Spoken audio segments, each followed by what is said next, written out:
Yan po ang tabako. At yan naman po ang bunga. At yan naman po yung tabako na nabibili sa tindahan. At yan rin po yung apog na panghalo sa pagnganganga. Ngayon po, titistingin ko pong magnganga kung okay po. Dahil sabi po ng mga nagnganga, masarap daw po magnganga.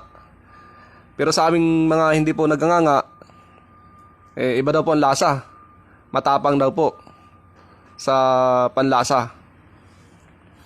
Ngayon po,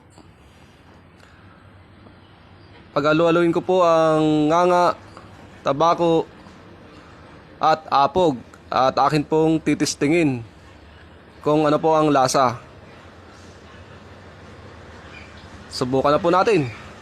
At akin pong titikman ang nganga kung ano po ang lasa.